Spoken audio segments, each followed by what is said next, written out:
예, 가설 검정 절차에 대해서 시작하겠습니다. 자, 가설 검정 절차 뭐 엄청 길죠. 안에 내용들이. 그래서 처음 배우시는 분들은 여기를 왜냐면 처음 듣는 용어들이 막 끝도 없이 쏟아져 나오니까 처음 들으시는 분들은 어려울 수 있지만 이거를 다 알고만 나면은 문제 자체는 매우 쉽게 나온다. 가설 검정은. 되시죠? 자, 우리가 가설이 두 종류가 있다고요. 뭐랑 뭐 했죠? 귀무 가설과 대립 가설이 있다. 그래서 우리나라 사람들 키의 평균은 170이다라고 이미 기존에 알려진 사실. 걔가 뭐야? 기무가설입니다. 되시죠? 우리나라 사람들 키의 평균은 170이다. 이렇게 기존에 알려진 사실이 기무가설. 자, 그거에 반대되는 내가 새로운 주장. 걔가 뭐야? 대립가설이죠. 그래서 대립가설은 뭐 170이 아니다 하겠죠. 그래서 예를 들어 170보다 크다. 요즘 애들 점점 커지니까 이런 식으로 주장할 수 있을 겁니다. 자, 그럼 누구 말이 맞는지를 얘 말이 맞는지 아니면 새로운 주장이 맞는지를 이제 우린 뭐해? 표본을 뽑아서 확인해 봐야 된다. 그게 바로 검정이다라고 했습니다. 되시죠? 자, 그래서 표본을 뽑습니다. 표본을 뽑아서 기준을 정하는 겁니다. 그래도 평균이 170이니까 170 뭐 표본 뽑았을 때는 당연히 171도 나올 수도 있고 172도 나올 수 있죠. 근데 이렇게 정하는 거야. 아무리 그래도 표본 평균을 뽑았을 때 170, 한 180이 나온다면은 그때는 확실히 너 대립가설 말이 맞다고 해줄게. 자, 이런 식으로 우리가 어떤 기준을 정하는 겁니다. 되시죠? 어떤 뭘 정해? 기준을 정하자. 자, 근데 기준을 막 정하지 않겠죠. 이렇게 지금 제가 설명해 드리듯이 기준을 당연히 통계학적으로 확률적으로 정할 겁니다. 그건 조금 이따 나중에 하고요. 자, 그래서 180 이상이 나오면은 누구 말을 따라? 대립가설을 선택하고 막 조사해봤는데 표본 평균을 조사해봤는데 170 한 8 이 정도 나왔어. 그럼 그때는 누구를 선택해? 여전히 기무가설이 맞다고 정하기로 했습니다. 자, 그래서 기무가설이 여전히 맞다고 하게 되면은 결론이 뭐야? 기무가설이 맞다. 그거를 통계에서는 기무가설 채택이라고 정답니다. 되시죠? 그럼 반대로 대립가설이 맞다고 정하는 건 뭐야? 기무가설을 기각한다고 합니다. 되시죠? 그래서 기무가설을 기각하면 뭐야? 대립가설 선택하는 거고 기무가설을 채택하면 뭐야? 기무가설 그대로 따르는 겁니다. 자, 그리고 기무가설 채택은 다른 말로 또 뭐라 하냐? 기무가설을 기각하지 않는다. 이렇게 쓰기도 합니다. 되시죠? 기각의 반대말이니까 기각하지 않는다. 또 이거 무슨 뭐랑 같은 말이라고? 기무가설을 채택한 거니까 대립가설은 뭐 한 겁니까? 기각한 거죠. 대립가설은 기각. 이 세 가지 말이 다 무슨 말이다? 같은 말이다. 결론은 H0 선택하는 거다. 자, 기무가설 기각은 그럼 뭐랑 같은 말이야? 대립가설 채택이랑 같은 말이죠. 되시죠? 그래서 영어로는 기무가설 기각을 reject, H0 이런 식으로 씁니다. 그래서 통계학을 전공하신 분들은 reject H0라는 거를 주관식 답 쓸 때 지겹게 쓰시게 됩니다. 되시죠? 그래서 기무가설 선택하는 건 기무가설 채택, 기무가설을 이제 버리고 180 이상 값이 나와서 표본 평균이 그래서 대립가설 선택하는 거는 기무가설 기각이라고 한다. 되시죠? 채택과 기각이란 말을 반드시 기억해 주셔야 됩니다. 왜냐하면 이 이후부터는 채택이랑 기각만 쓰기 때문에. 자, 그래서 우리가 이 기준을 뭐 하면은 이 기준을 넘어서면은 그때 뭐야? 기무가설을 기각하잖아. 그래서 요 기각하게 되는 이 영역, 표본 평균이 180 이상보다 큰 영역, 얘를 그래서 기각역이라고 부르기로 했습니다. 되시죠? 기각하는 영역을 기각역이라 한다고. 그다음에 이 값, 딱 기준이 되는 그 값 있죠? 그 값 이상이면은 기각하기로 했잖아. 그래서 이 값을 뭐라 그래? 기각치라고 합니다. 추정치, 통계치 이런 것처럼 기각치라고 합니다. 그래서 방금 뭘 배웠어? 기각역이란 걸 배웠습니다. 되시죠? 기각역 뭐야? 기무가설을 기각하고 대립가설을 채택하는 영역이 기각역이라고. 되시죠? 자, 그래서 다음은 오류의 종류를 배워야 되는데 오류의 종류. 자, 기무가설이 맞는 맞다고 하면 기무가설이 어떤 지금 뭐야? 모평균이 170이 맞는 모평균이 170인 어떤 분포를 따르고 있을 겁니다. 모집단이. 분포 대충 뭐 한 요렇게 생긴 굳이 정규분포 아니어도 됩니다. 모평균이 몇인? 170인 이런 분포를 H0가 따르고 있을 거야. 현재 기존에 알려진 사실은. 근데 우리가 새롭게 주장하려는 건 뭐야? 170보다 크다니까. 새로운 큰 쪽에서 우리가 새롭게 주장하는 대립가설을 따르는 분포가 있을 겁니다. 되시죠? 170보다 뭐 큰 값 아무거나 뭐 그냥 180 할까요? 뭐 이런 식으로 있다고 해봅시다. 그래서 우리가 뭘 정해? 기강력을 정한다고. 기강력. 대략 한 이 정도를 기강력으로 내가 정했어. 되시죠? 그래서 여기가 뭐야? 기각치라고. 되시죠? 그래서 이거보다 이제 이 큰 부분 거기를 뭐라 그래? 기강력이라고 하자. 되시죠? 자, 그럼 첫 번째 제1종 오류는 뭐냐? 제1종 오류가 뭐야? 알파랍니다. 여기서 하나 더 제가 말씀드리면 앞에 신뢰 구간 구할 때 신뢰 수준을 알파라고 제가 잘못 설명드렸는데 신뢰 수준은 알파가 아니라 신뢰 수준은 1-알파입니다. 되시죠? 알파가 뭐야? 알파가 이렇게 표준 정규 분포는 어떤 분포 따를 때 요 값이 알파 나오게 해주는 값이 제타 알파였잖아. 근데 신뢰 구간은 뭐야? 이만큼이 신뢰 구간이잖아. 되시죠? 그래서 95% 신뢰 구간 구하라면 뭐야? 여기 값들이 몇인? 요 끝 값들이 몇인? 2.5% 여기가 2.5% 되시죠? 되게 해주는 요만큼이 신뢰 구간 95% 신뢰 구간이잖아. 그래서 이 값이 뭐야? Z2분의 알파 5%를 2로 나눈 부분들이었습니다. 여기가. 그래서 이 양 끝 단위 뭐가? 5%가 나오게 해주는 그 신뢰 구간이 뭐였어? 95% 신뢰 구간이라고. 그렇기 때문에 이 5%가 알파고 우리 95% 신뢰 구간이라 말하는 이 95% 신뢰 수준이 뭐야? 1-알파입니다. 되시죠? 그래서 제가 그 강의 밑에 댓글로도 잘못 설명드린 거를 사과를 드렸습니다. 죄송합니다. 잘못 설명드려서 혹시라도 이거 왜 그래? 내가 배운 알파랑 다른데? 이러실 수 있을 수도 있습니다. 죄송합니다. 오류를 드려서. 그래서 다시 1종 오류가 알파입니다. 그래서 1종 오류는 뭐냐? 기무가설이 맞아.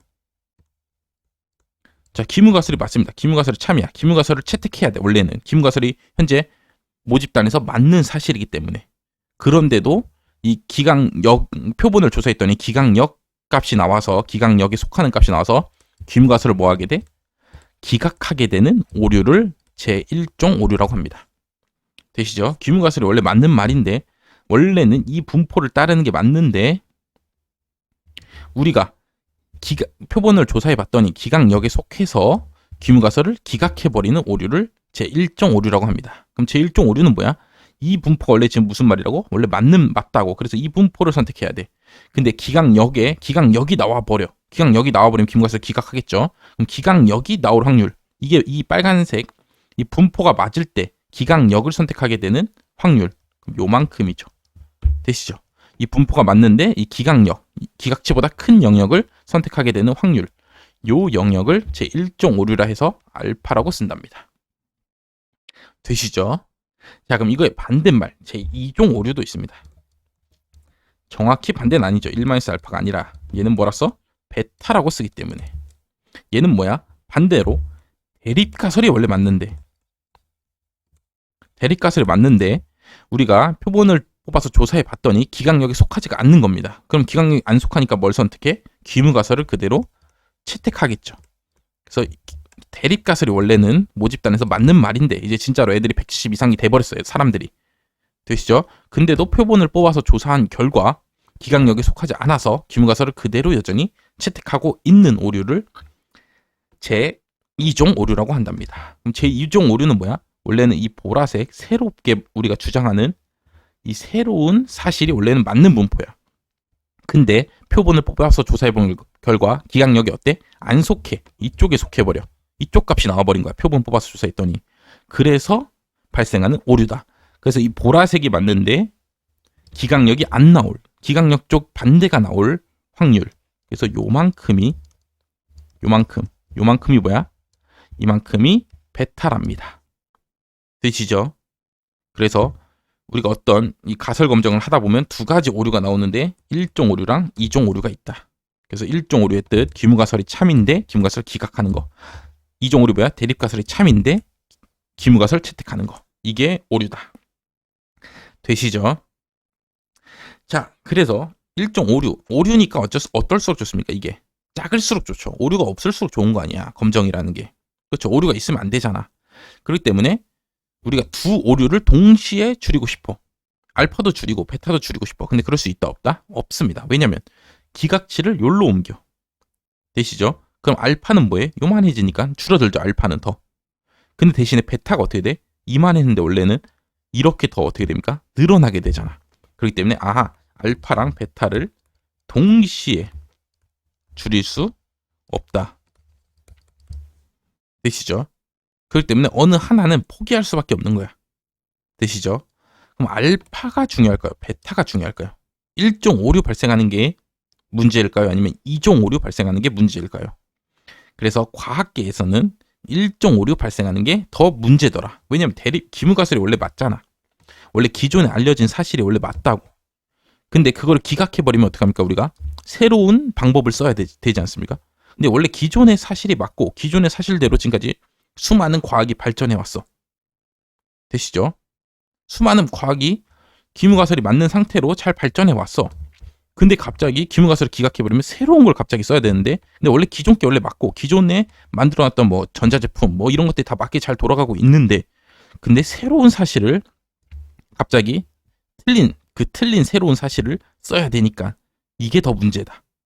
되시죠? 원래 기존에 있는 걸 그대로 유지하는 게 좋은 겁니다. 그렇죠? 새로운 건 또 막 적응해야 되고 막 변해야 되니까. 근데 새로운 게 무조건 맞아. 그럼 그땐 당연히 새롭게 변해야죠. 우리도.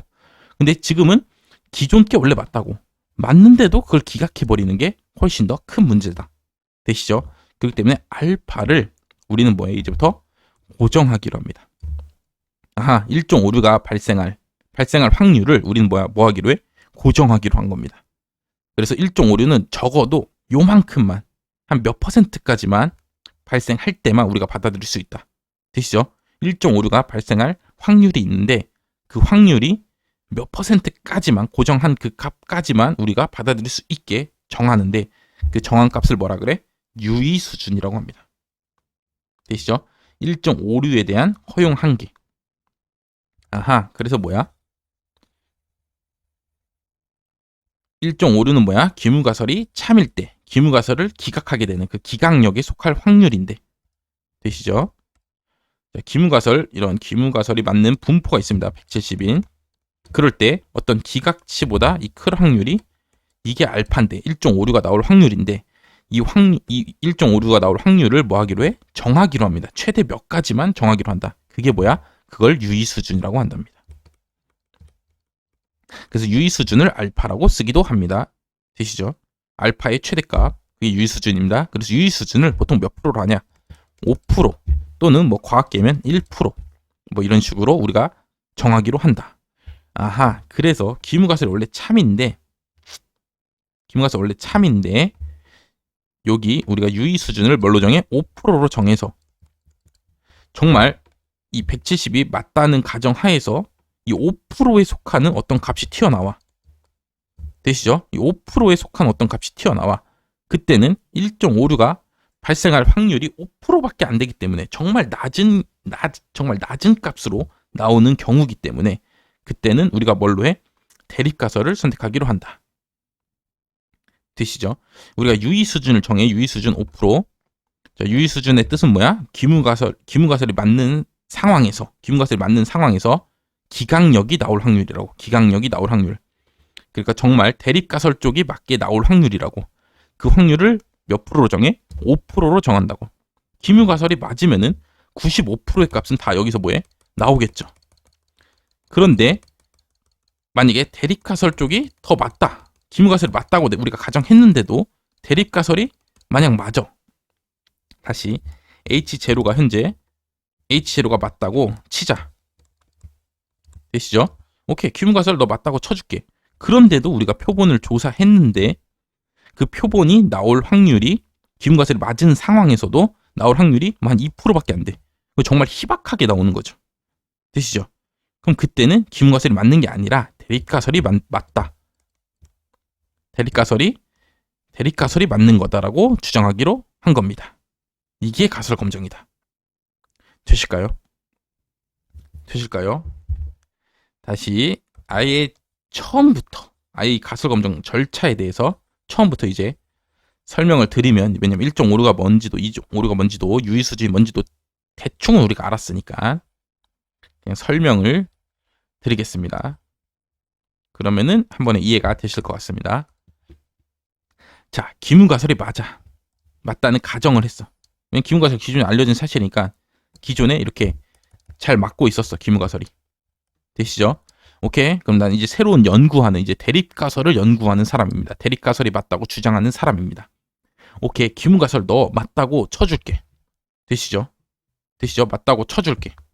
그래서 표본을 뽑아서 어떤 값을 조사합니다. 표본을 뽑아서 어떤 값을 조사해 걔를 바로 뭐라 그러냐면 검정 통계량이라 합니다. 검정하는 통계값이라고. 되시죠? 그래서 야, 그러면은 오케이. 기문가설이 맞는 경우에 만약에 우리 대립가설이 맞다고 가정한 상태에서 우리 대립가설이 만약에 맞다면은, 네, 다시 기문가설이 맞다는 가정 하에서 대립가설 170보다 큰 값이 나올 확률이 있겠죠. 그 허용 한계, 그 허용 확률을 우리는 5%로 정하기로 했어. 그래서 기문가설이 만약 맞다면 이런 분포를 따르고 있을 텐데, 거기서 우리가 170보다 큰 부분, 요 부분이 나올 확률이 5%죠. 그래서 여기에 해당하는 값이 있을 겁니다. 이 분포를 우리가 알고 있으면은 이 끝쪽이 나올 확률이 5%인 값에 해당하는 요 값이 있을 겁니다. 요 값이 예를 들어 180이라고 하자. 아하, 야, 기문가설이 맞다고 가정하면은 180 이상이 나올 확률은 5%밖에 안 되잖아. 되시죠? 5%라는 건 정말 안 나오는 희박한 경우잖아. 되시죠? 5%라는 건 정말 안 나오는 희박한 경우잖아. 그런데도 불구하고 180 검정 통계량 값을 계산해 봤더니, 표본을 뽑아서 우리가 구하고 싶은 키의 평균을 계산해 봤더니 183 뭐 이렇게 나온 거야. 그럼 이게 맞다고 가정하더라도 183이라는 값은 정말 안 나오는 값이지 않습니까? 정말 170 맞으면은 183이라는 거 나올 확률이 거의 막 한 2%? 이 정도밖에 안 돼. 그 소린 무슨 소리야? 그때는 정말 희박한 경우가 나온 경우니까 그때는 우리는 기문가설을 버리고 대립가설을 채택하기로 한다. 되시죠? 아하, 170 맞다고 가정을 한 상태에서 우리 정말 큰 값이 정말 5% 나올 확률이 5%밖에 안 되는 곳에서 만약 큰 값이 나온다. 그럼 그때는 대립가설 쪽이 맞다고 쳐줄게. 이런 식으로 정하는 게 가설 검정이다. 되실까요? 다시 기문가설이 맞다는 가정하에서 정말 이 큰 값 나올 확률이 5%밖에 안 되는 그 큰 값이 나온다면 그때는 기문가설 버리고 대립가설 채택하기로 한다. 되시죠? 이게 가설 검정의 절차다. 그런데 이 정말 5%만큼 나올 가능성이 희박한 값 말고 나머지 값들이 나왔다. 그때는 그대로 기문가설이 맞다는 사실을 유지하기로 한다. 이게 바로 가설 검정이고, 그때 이 180 딱 기준이 되는 이 180 5%밖에 안 나오게 해주는 이 180 값, 얘를 기각치라고 하고, 180 이상 5% 기문가설이 맞다는 가정 하에서 나올 확률이 5%밖에 안 되는 이 영역을 기각역이라 하고, 그리고 여기에 속하게 되면 기문가설을 그때는 기각하기로 하고, 이때 우리가 정하는 이 5%를 뭐라 그래? 유의 수준이라고 한다. 되시죠? 이 유의 수준 뭐야? 이 기문가설이 맞다는 가정 하에서 맞을 때 이 기문가설을 기각하게 되는 이 기각역이 속할 확률, 기문가설이 맞는데 기각을 해버려. 그럼 무슨 오류야? 제1종 오류죠. 제1종 오류가 발생할 그 확률의 최대값이라고. 우린 이거는 뭐 연구자가 정하는 거죠. 유의 수준은 5%로 정할 수도 있고 1%로 정할 수도 있다. 뭐 2%로 정할 수도 있고 10%로 정할 수도 있죠. 되시죠? 그 유의 수준은 그 연구하는 그 사람의 성격에 맞게 정하시겠죠. 그 연구자가 필요한 목적에 맞게. 보통은 벌써 5%를 쓴다. 왜냐면 이게 맞으면은 이 180보다 큰 값이 나올 확률이 5%밖에 안 되는데 그건 정말 희박한 경우이기 때문에 그 5%에 해당하는 값이 나오게 되면은 그때는 우리가 여전히 기무가설이 맞다라고 주장할 수가 없게 된다. 그때는 대립가설이 맞다라고 가설을 뭐 하게 돼? 바꿔야 될 상황이 발생하게 됩니다. 되시죠? 그래서 우리는 이제 뭘 알아야 돼? 자, 일단 귀무가설과 대립가설이 설정되어 있고, 자, 귀무가설과 대립가설이 설정되어 있고, 자, 귀무가설이 맞다. 그래, 뮤는 170이 맞다는 가정 하에서 뭘 구해? 표본을 통해서 검정 통계량 값을 구하고, 표본을 통해서 딱 검정을 딱 판단해주는 검정 통계량 값을 구하고, 그다음 우리가 유의 수준을 뭐해? 설정하겠죠. 연구자들이 보통은 5%로 설정한다. 그럼 그 5%에 해당하는 기강력 값을 구해서, 되시죠? 5% 기무가설이 맞다는 가정하에서 나올 확률이 5%밖에 안 되는 그 영역, 거기를 기강력이라 한다고, 기강력을 설정해 주시고, 이 검정 통계량 값이 기강력이 속하면 뭐해? 기각하고 기무가설을, 되시죠? 기강력이 안 속해. 이쪽 값이 나왔어. 검정 통계량 값 계산해 봤더니 그때는 뭐해? 기강력이 안 속해. 그럼 그때는 H0를 그대로 채택하기로 한다. 이러면 끝. 가설 검정. 되시죠? 그럼 우린 뭐뭐 알아야 돼? 검정 통계량 값이랑 기강력을 알아야 되죠. 되시죠? 그래서 앞으로 이제 뒤에 배우는 거는 다 뭐야? 검정 통계량 구하는 공식. 그 다음에 기강력 구하는 공식. 기강력은 뭐 구하는 공식이란 게 없고, 이 분포가 뭔지 알면은 이 5%에 해당하는 이 값을 계산할 수 있죠. 이게 만약에 정규분포, 표준 정규분포를 따른다. 그럼 이 값이 뭐야? Z0.05죠. 그럼 이 값이 뭐야? 1.96이잖아. 그래서 검정 통계량을 계산했어, 내가. 그랬더니 한 3이 나온 거야. 그러면은 1.96보다 어때? 큰 값이잖아. 그럼 기강력에 속하는 값이잖아. 그때는 뭐해? H0 기각하기로 한다고. 되시죠? 근데 검정 통계량값 계산해봤어. 그랬더니 한 0.8밖에 안 나온 거야. 그럼 1.96보다 어때요? 작은 값이잖아. 그럼 여기 기강력에 속하지 않는 값이잖아. 그때는 뭐해? H0 채택하기로 한다. 이게 바로 뭐다? 가설 검정이다. 되시죠? 조금 제 설명이 약간 부족한 것 같기도 합니다. 왜냐면 저는 이걸 그냥 너무 자연스럽게 받아들인 사람이고, 여러분들은 이제 처음 배우시는 분들이니까 제 설명이 약간 부족하게 느껴질 수도 있다. 그렇기 때문에 가설 검정을 유튜브나 인터넷에 검색하셔서 다른 분들이 이 가설 검정에 대해서 설명해드린 내용이 있을 겁니다. 아니면 책을 찾아보셔도 되고, 그거를 한 번 더 또 다른 방법을 한번 이해를 좀 해주시기 바랍니다. 되시죠? 검정 절차는 됐어요. 검정 절차는 기무가설이 사실이라는 가정 하에서 검정 통계량 값과 기강력을 계산한 다음에 얘네 둘을 비교해서 기각할지 채택할지를 결정한다. 되시죠? 다음 유의 수준은 알파 1.56가 발생할 최대 한계다. 그래서 5%. 몇더라? 절대로 기문가설이 참일 때 기문가설을 기각하게 되는 오류가 한 5%밖에 안 되는 정말 희박한 값으로 정해놓게 됐는데도 불구하고, 그런데도 기각하는 값이 나오게 된다면 표본을 조사해서 그때는 진짜로 기각하기로 한다. 이런 식으로 정하기로 한다. 그래서 유의 수준, 기각력 배웠고, 1종 오류, 2종 오류의 뜻까지 배웠습니다. 근데 문제 자체는 정말 쉽다고요.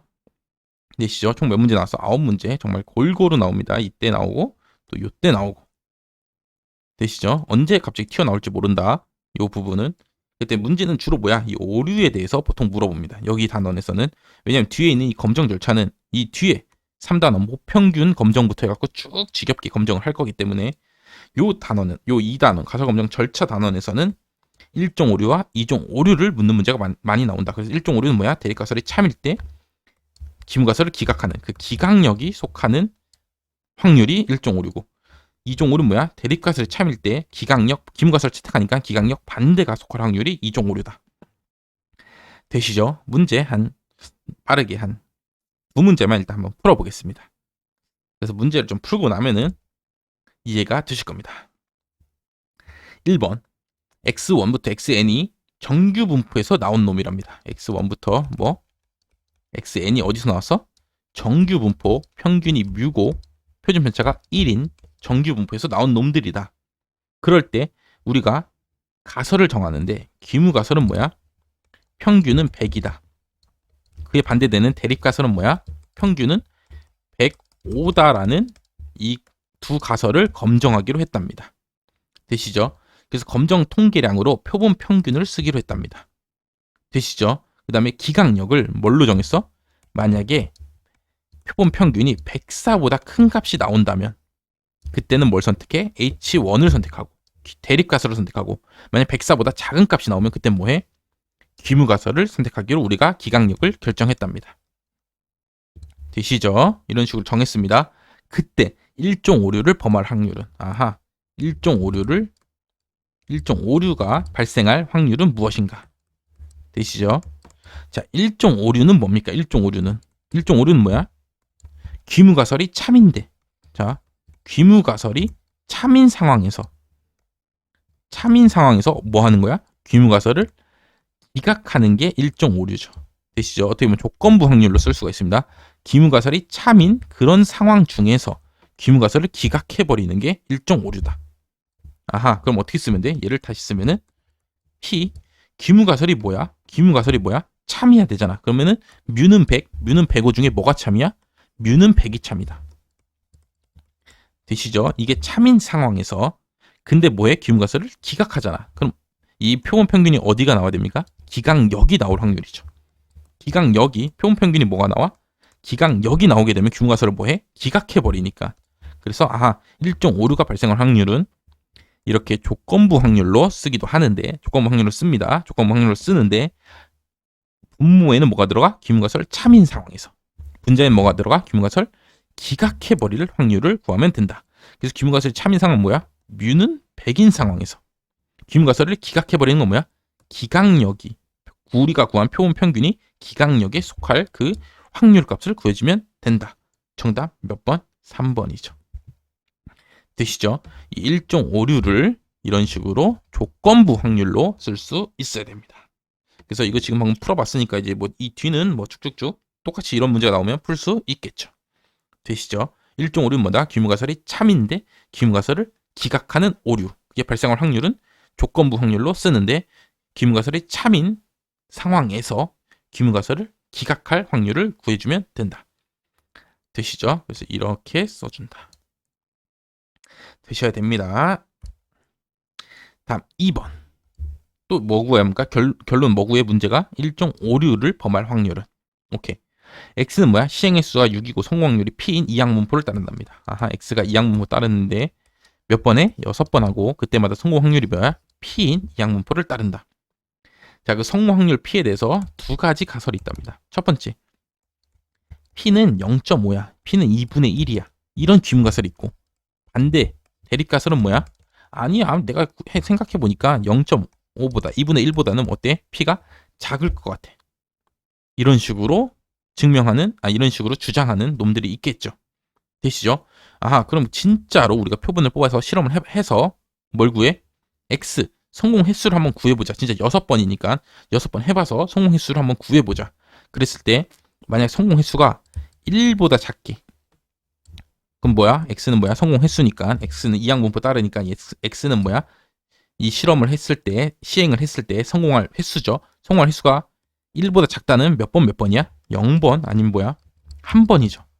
6번 던져봤는데 진짜 0번 아니면 1번밖에 안 나와. 그럼 그때는 우리는 대립가설이 맞다고 하기로 결정한 겁니다. 이런 식으로 기각력을 결정한 겁니다. 되시죠? 예.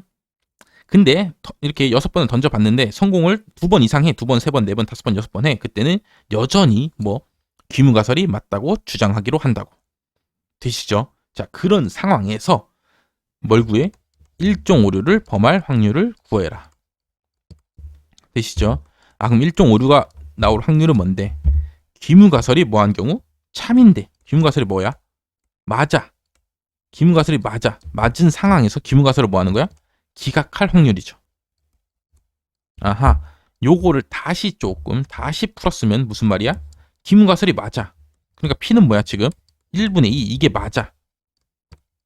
오케이. 그런데 우린 뭐 하는 거야? 귀무가설을 기각할 확률. 귀무가설을 기각한다는 거야? X가 이 기각력에 속하게 되면은 귀무가설을 기각하겠죠. 그렇기 때문에 P는 2분의 1이 맞은 상태에서 그 상태에서 X값이 1보다 작게 나올 확률.